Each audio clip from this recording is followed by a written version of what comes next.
The backstory is, yes, a lot of you guys figured it out. This is it was basically a brand new 2019 Tiffin Allegro Red.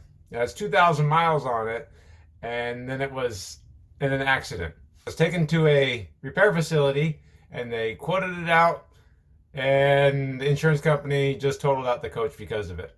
Now, this thing was brand new.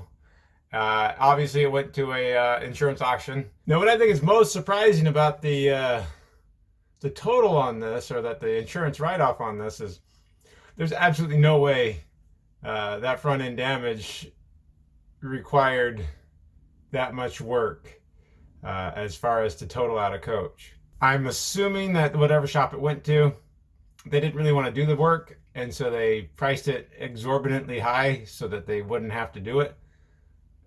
So at that point, it became a insurance buyback.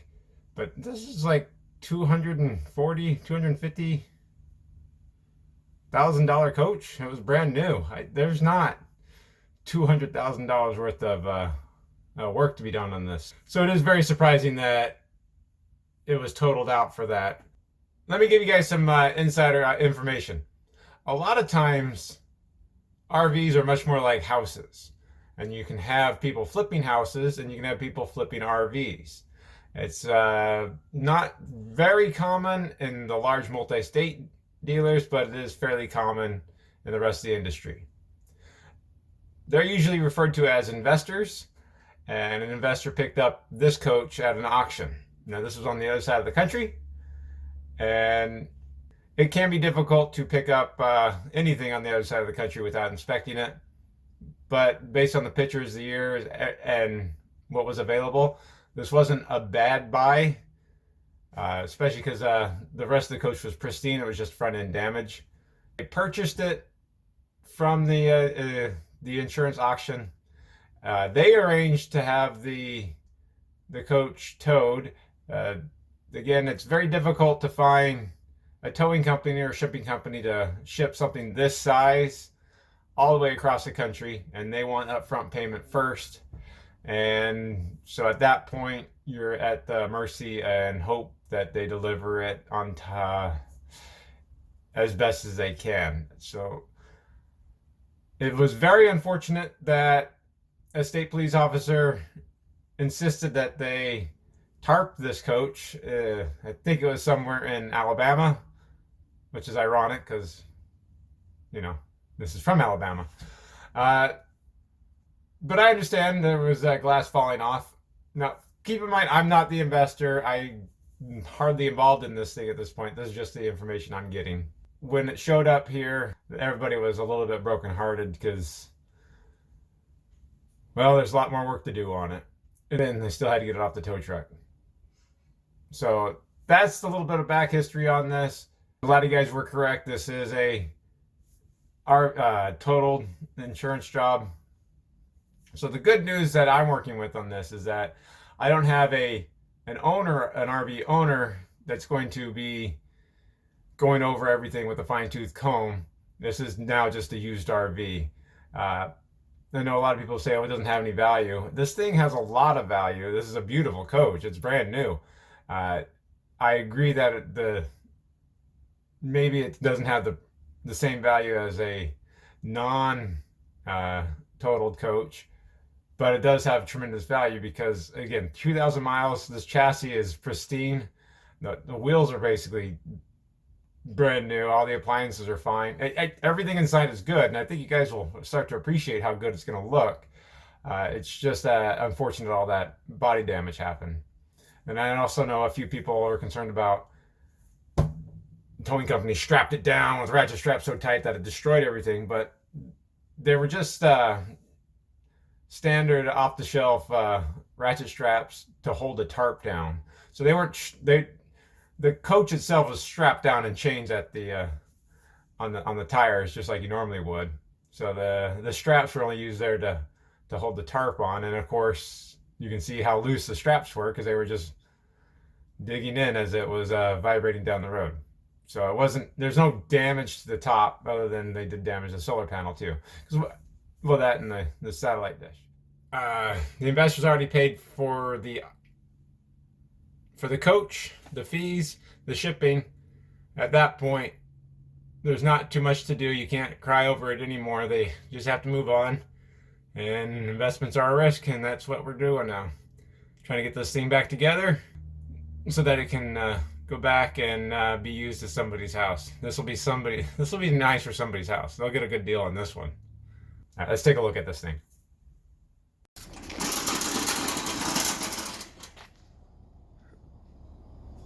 Okay. So here's just a sneak peek of where we're at right now. This is about ready to have the fender put back on. We're ready for body work on the outside, at least to start the body work, and obviously finish the putting it together. And we'll go ahead and go inside now. Obviously that still needs to be replaced, but the dash is installed. It's not completely put together because I never know what I'm going to need to take out apart when I'm doing the overhead cabinets right here. The floor has been repaired. There's nothing wrong with the seat. I just now have to do the cabinetry up front, or I guess we do. So overall, I think we're looking really good. I've seen worse on non-rebuilt coaches. The last big job to do is going to be this cabinet right here, which obviously is a big job too. So that brings me to this point where I appreciate you guys following along, because I know this has been a lot of talking, not too much showing, but I'm just trying to give you an idea of what's going on with this. I was going through the videos I've taken so far, and I couldn't find one that I thought I had made about explaining where we're getting all these components from. Now, obviously on a job this big, ordering everything we needed to order right here, including the cabinetry, the parts for the generator slide, just those mirrors by themselves, those two mirrors would probably be close to $4,000. No, maybe not 4,000, maybe with shipping, but these RV mirrors are crazy expensive, especially because these have cameras built into them. This definitely would have been a very difficult job to do, ordering all the parts from the factory. Now the factory would have had all of them, or been able to make them because it's that new, but with shipping, this would have there's no way to have done this job very well, put it that way. Cabinetry can be rebuilt. This one looks pretty bad, but it's not as bad as you think it is. That's why it's solid wood furniture is a nice thing to have, and this has solid wood cabinetry in it. But enough about that. There is actually an RV salvage yard in Kentucky. We call it Visone's. They have a very impressive salvage yard, to say the very least. We lucked out substantially because they had a 2019 Tiffin Allegro Red that was burnt to the ground. Well, not burnt to the ground, but it was burnt, but not burnt at the front. I don't know where the fire was. I don't know exactly how it happened, but the back of that one was destroyed. The only thing that was really good on it was the front area. So we managed to get the entire front cap off of that one. We had them cut down the entire front of that motorhome, all the way through that window, through the floor, and through the entry door, obviously. The owner of Salvage Yard was going to be making a trip out to Arizona anyways, so we convinced him kindly to throw this on a trailer, strap it down, which included the dash, obviously the windshield, and the overhead cabinetry. The mirrors, the generator front slide area, all the wiring, and the firewall. So that made this job substantially easier. Now, obviously that was not a cheap purchase, but it was very, very lucky because between having all the parts on hand, it was easier to put this whole thing back together. Obviously, you can see it's a different color scheme. Even right here, you can see that's red and that's not red. But it's very, very close. And we're gonna have to paint it anyways. Now, when they strapped it down, they said, hey, we're not gonna take responsibility for damaging for strapping it or for transporting it, but it worked out really well for us, and we're very, very thankful to the crew over at Visone for doing that for us. It's helped out a lot. So I'll put a link in the description for you guys. Now, for a very, very, very long time, this cap was just laying on the ground right here. All the other components had already been taken out and they were set aside. This is the original dash that was in it. I don't know if you can see. It's a little bit cracked and damaged. Basically, it was damaged right there too. Now, these are a lot of the original components. The only downside to that cap that we got was that obviously it was a fire, so there's a lot of smoke damage on it. It wasn't melted because that's actually the dash out of it, but this is the back of the front cabinet. We'll go around to the inside and you can see the TV was definitely overheated and it got a lot of smoke damage on it.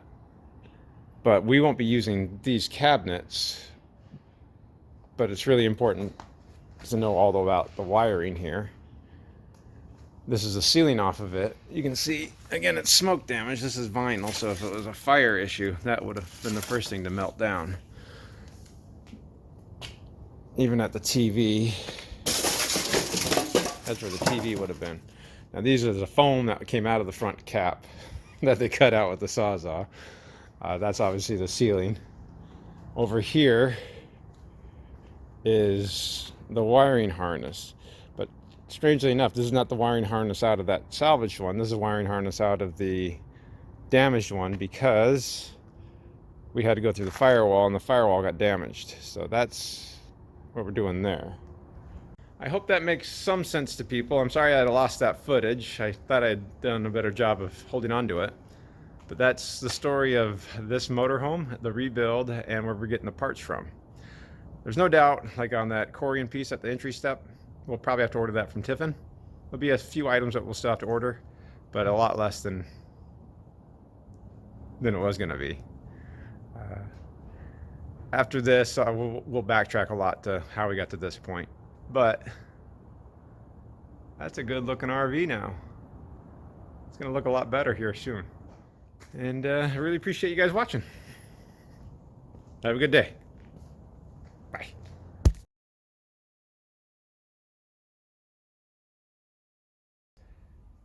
Oh, gets a new smoke detector, don't worry about that.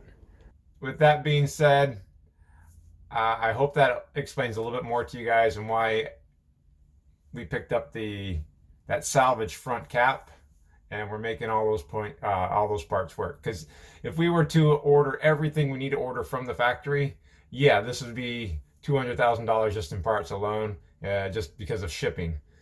So this worked out tremendously well. So that brings me to this place where I appreciate you guys following along. It's kind of a boring video, but I was going through my